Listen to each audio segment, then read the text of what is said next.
Okay, today is Thursday, April the 8th, 2021. And we're just going to do a few things, and then I've got to go unless I end up getting left and somebody going without me. I heard Luke Rudowski last night talking about the prosecutors for Ghislaine Maxwell have 2.7 million pages of evidence for what they're doing. The trial will start in July. Folks, we've got to be praying that God keeps her alive and praying that the courts won't just throw everything out, that justice will actually be served. Biden is trying to do executive orders on gun control. But yeah, I heard Harris. I saw her on a video talking about, the people she has comforted and been with, because of gun violence or suicide or so on. I just thought, I wonder if one word of your statement has been true or not. One of the first gun safety laws that they are supposedly trying to put forward they're called red flag laws. Maryland had them. I worked in a psychiatric hospital on an internship, and people who went before the judge to be committed against their will lost their right to own a weapon. And I thank God for the states that have laws where you can conceal carry without, just to have gun freedom. Our governors have to be instructed on what they are allowed to do, what our Constitution allows states to do. This is outside of the purview of federal government law, according to the Constitution. So, and then the other thing is ghost guns. Those are the ones that you can assemble yourselves. They're trying to outlaw those. And then, of course, they're calling things assault weapons that are not. The AR-15 is not an assault weapon.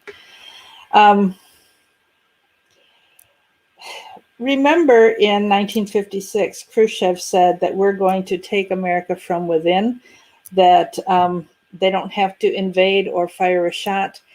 Gun safety, not gun control. Yeah. Everything is all about the terminology and the words being used. Dave Daubenmire puts out a t-shirt that says, truth sounds like hate. Remember, scripture says, Jesus said that in the end times, things are going to be all upside down and backwards. Righteousness is going to be called evil, and evil is going to be considered good. Our rights are from God, so we need to fight to keep them. And otherwise, what are we, like Larry used to say, what are we going to tell our grandchildren if we don't fight to save the country? For 30 years, he talked about that. And we know that the United States is the only threat to the whole world going full communism and under the control of the elite. We really are in a fight between good and evil. It's amazing. It is just amazing. And in 1963, the communist goals to overthrow America were entered into the congressional record. And, one of the things was they were going to capture at least one, if not both, political parties. They wanted to infiltrate the press. They want to control the media. Well, they've already achieved those. And China owns so much of our media, or contributes big money to them. The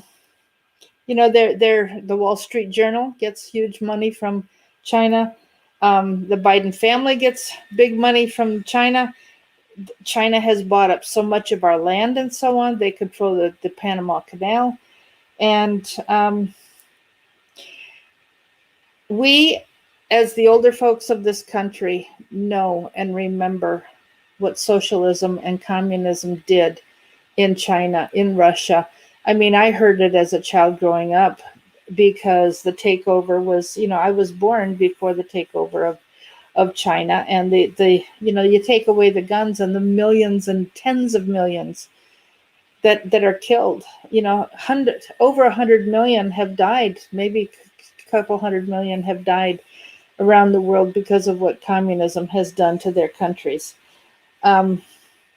that's over half the population of the United States has been murdered by communist governments. So it really is important. So in the drop-down box, in the description box below, I've got the phone numbers, the direct phone numbers for the 4 Democrat senators we need to be calling to support the filibuster, vote no on Senate Bill 1 and 5. The 5 is the Equality Act that's anything but equal. Okay, I need to go. We're going to keep this super short today. I'm sorry. I wanted to get to the Bible study, but I have something that I have to do, and I have to do it like 5 minutes ago. And I said, please just give me 5 minutes and wait a few minutes. So that's all I'm going to do today. I will be back tomorrow, and hopefully we'll just make up for the time tomorrow. I will say just a little thing about myself. Yesterday with the temperature getting up, if any of you prayed for Arkansas with the tornado watch that we were under, it was all day. It was bad, but thank God nothing, I'm not aware of any damage done. So, but, I was wondering, so what's going on? Well, I love heat, and so it finally got warm enough. I hadn't had any coffee in a few days. I had a cup of coffee, and boy, that helped. But you know what else? I am wondering if this remdesivir is like a chemotherapy drug, because you guys may not have realized it, but I could just touch the bottom of my hair and I would come out with a handful of hair.